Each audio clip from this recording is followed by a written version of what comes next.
అప్పుడు నా సేవకుడైన యోబు మీ నిమిత్తము ప్రార్థన చేయు, మీ అవివేకమును బట్టి మిమ్మును శిక్షింపకయుండునట్లు నేను అతనిని మాత్రము అంగీకరించేదను. అబ్బా, ఏలయనగా నా సేవకుడైన యోబు పలికినట్లు మీరు నన్ను గురించి యుక్తమైనది పలకలేదు. మరలా రెండోసారి అవివేకమును బట్టి పలుకకుండా ఉండినట్లు నా సేవకుడైన యోబు పలికినట్లుగా మీరు యుక్తమైనది పలకలేదు. ఎందుకంటే ప్రార్థన చేసేవాళ్ళు, దేవుని సన్నిధానంలో కనిపెట్టేవారు, ప్రార్థనలో దేవునిలో ముందుకు వెళ్తున్నవారు, దేవుడు విశేషమైన జ్ఞానంతో వాళ్ళని నింపుతారు.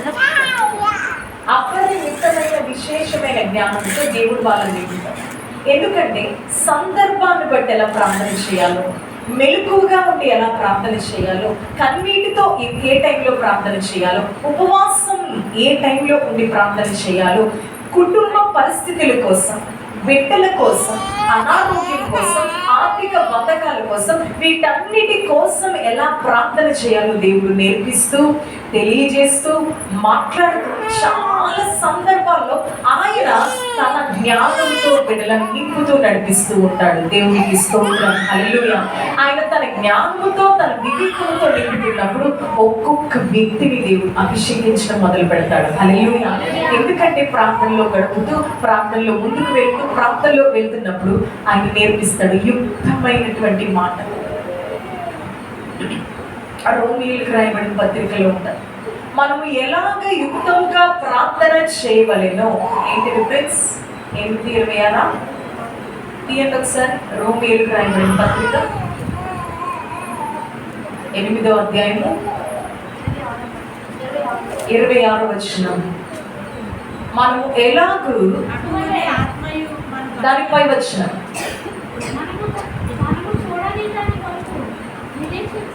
మీరు ఎన్నో వచ్చినామమ్మా? 25 చదువు. ఓకే, చదువమ్మా.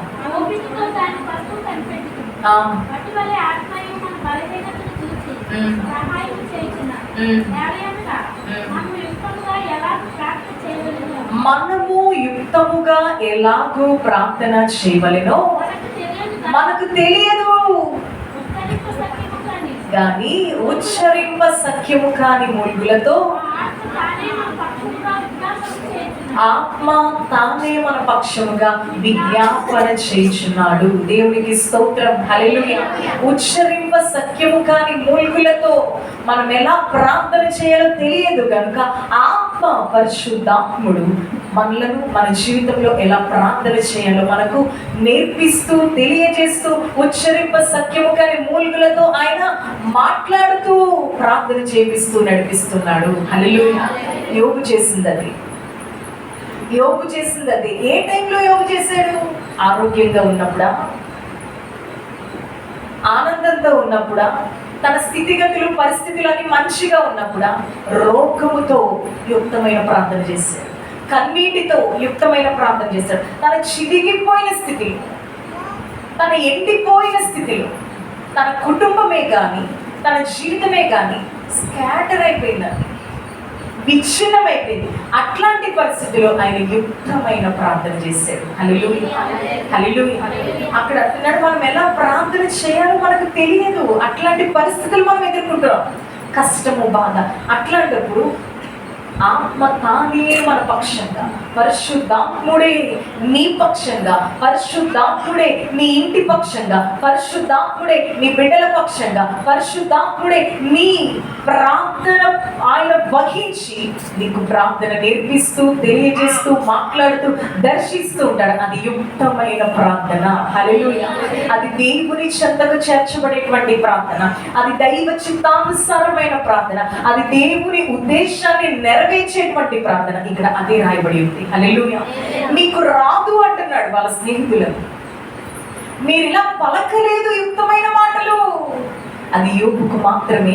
కాబట్టి మీరు పలకలేదు కాబట్టి మీ మీదకి ఆ శిక్ష, శాపము రాకుండా మీరు దహన బలి పట్టుకొని వెళ్ళండి నా కుమారుడైన యోబు దగ్గరికి. హల్లెలూయా, హల్లెలూయా అంటూ ఆయన తెలియజేస్తున్నాడు. చాలా విషయాలు తెలియజేస్తూ యుక్తమైన ప్రార్థన. దేవుని బిడ్డలారా, యోబు చేసింది చాలా విషయాల గురించి చేస్తూ మనం కిందకు వస్తే 10వ వచనం ఒకసారి చదవండి. మరియు యోబు తన స్నేహితుల నిమిత్తము ప్రార్థన చేసినప్పుడు యెహోవా అతని క్షేమ స్థితిని మరలా అతనికి దయచేసెను. దేవునికి చలమ, దేవునికి స్తోత్రం, హల్లెలూయా. ఎప్పుడైతే మీరు పట్టుకొని వచ్చారో, అయ్యా మేము వచ్చి ఏదేదేదో నీ దగ్గర మాట్లాడే మమ్మల్ని క్షమించదని పశ్చాత్తాపం పొందిన తర్వాత యోబు ఆ టైంలో వారికి ప్రార్థన చేశాడు. హల్లెలూయా. ఎవరికి ప్రార్థన చేశాడు? తన స్నేహితులు, బాధించిన స్నేహితులు, వాళ్ళు సంతోషపెట్టలేదు. నిందించిన స్నేహితులు, గాయపరిచిన స్నేహితులు, అవమానపరిచిన స్నేహితులు, తిట్టిన స్నేహితుల కోసం యోబు ఏం చేశాడు? ఉపవాస ప్రాంతంలో కొనసాగుతున్న నీ జీవితంలో ఈ దినం ఈ క్రియ ఉండాలి, ఈ స్వాభావికమైనటువంటి క్రియ ఉండాలి. వారి ఇష్టం లేదు, వారితో నేను మాట్లాడాను, ఎన్నో రోజులు అయిపోయింది, వాళ్ళే వచ్చి నాతో మాట్లాడాలి, నేను మాట్లాడాను.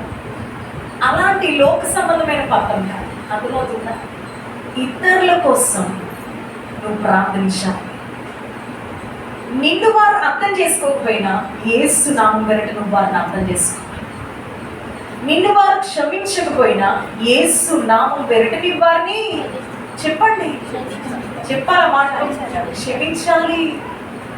నిన్ను వారు ప్రేమించకపోయినా నువ్వు వారిని, నీ కోసం వారు ప్రార్థించకపోయినా, నిన్ను ఇంకా బాధ పెడుతూ ఉన్నా నీవు వారి కోసం ప్రార్థన చేయాలి. హల్లెలూయా. ఇదండి యుక్తమైన ప్రార్థన. తన కష్టంలో, తన బాధలో, తన బలహీనతలో తనే మూలుగుతూ అస్థి పంజరంలా ముక్కున ఊపిరి పెట్టుకొని ఉంటూ తన స్నేహితుల కోసం ప్రార్థించడం మొదలుపెట్టాడు. హల్లెలూయా. దేవునికి చేతులు పైకెత్తడం మొదలుపెట్టాడు, దేవునికి మొరపెట్టడం మొదలుపెట్టాడు, దేవుని సన్నిధానంలో ముందు కొనసాగించడం మొదలుపెట్టాడు. అదండి దేవుడు కోరుకుంటున్నాడు. హల్లెలూయా. ఒక విషయం అడగాలనిపిస్తుంది. మీరు ప్రార్థన చేస్తారు కదా, ఇతరుల కోసం, తోటి విశ్వాసుల కోసం, బంధువుల కోసం, మీ ఇరుగు పొరుగు వాళ్ళ కోసం ఎంతసేపు చేస్తారు చెప్పండి?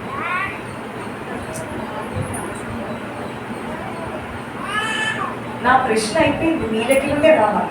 ఎంతసేపు చేస్తారు అమ్మా? ఎంతసేపు చేస్తావు ప్రార్థన? చెప్పు గట్టిగా, కొద్ది గట్టిగా. 5 నిమిషాలు 10 నిమిషాలు కదా? ఇంకా ఎవరైనా చెప్తారా? నీకోసం 5-10 నిమిషాలేనా?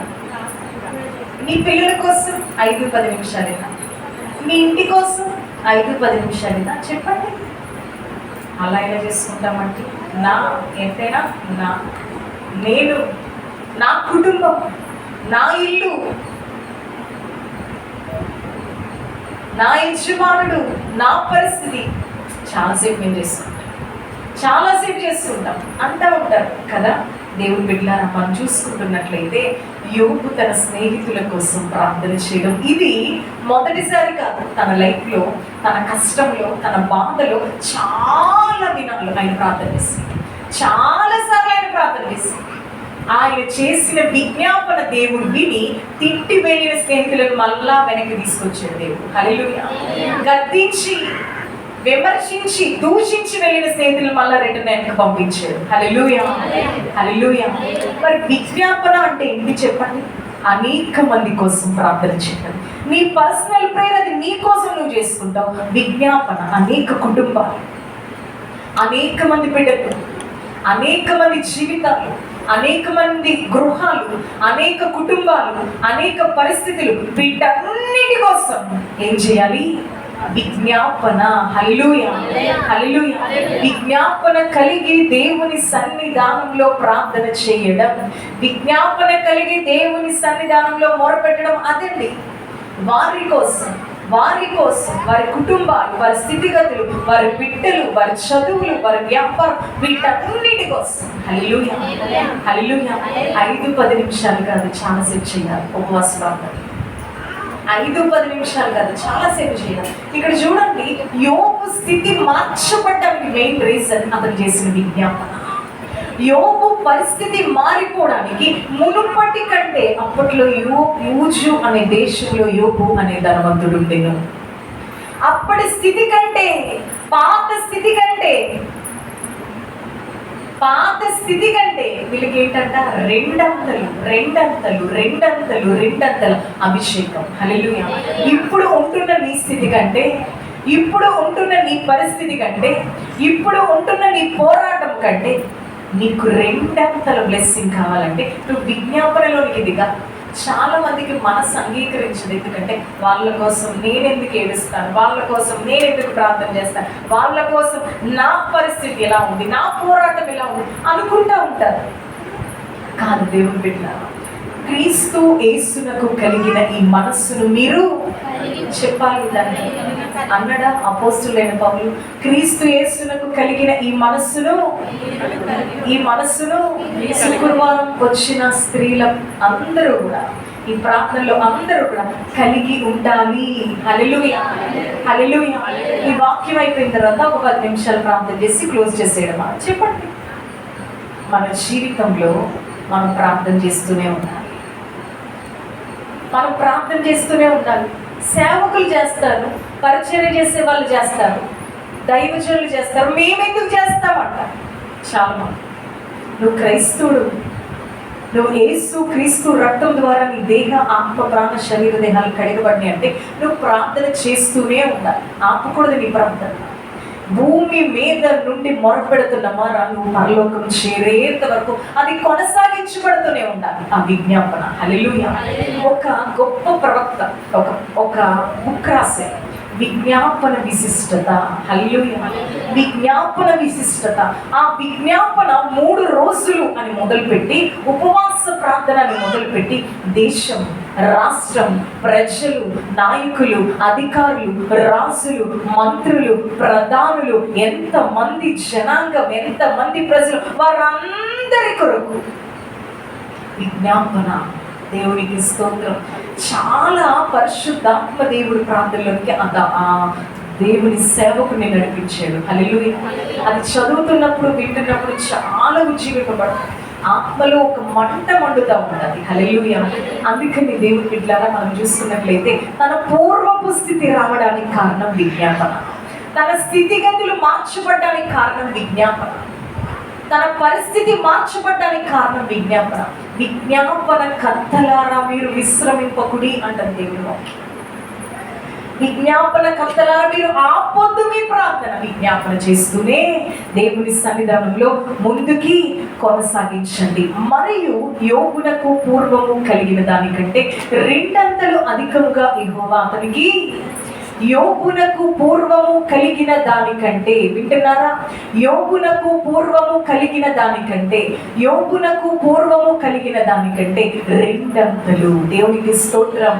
2 అంతల దీవెన, 2 అంతల ఆశీర్వాదం, 2 అంతల కృప, 2 అంతల దైవికమైన నడిపింపు, 2 అంతల దైవికమైన సన్నిధి తన జీవితంలో, తన కుటుంబంలో, తన పనిలో, తన సమాజంలో పూర్వం ఏ స్థితిలో ఉండేవాడో మళ్ళా తిరిగి అతని క్షేమ స్థితి. హల్లెలూయా. క్షామ స్థితిని కొట్టివేసి దేవుడు క్షేమ స్థితిని తీసుకొచ్చి, క్షామము పోయింది, రోగము పోయింది, వ్యాధి పోయింది, పాపము పోయింది, అంధకారం పోయింది. విజ్ఞాపన ఈయన మొదలు పెట్టిన నాటి నుండి ఈ దినం వరకు అతనికి క్షేమము. హల్లెలూయా. గట్టిగా హల్లెలూయా చెప్దాం. క్షేమము ఇతని జీవితంలో ఏలుబడి చేయడం ప్రారంభించబడింది. ఈ కొద్ది మాటలు దేవుడు దీవించి ఆశీర్వదించును గాక. ఆమేన్. ప్రార్థన చేసుకుందాం. అందరూ మోకరించినట్లయితే తర్వాత విజ్ఞాపన ప్రార్థన చేద్దాం. ఒక 2 నిమిషాలు మోకరించినట్లయితే. స్తోత్రం తండ్రి. Thank you lord.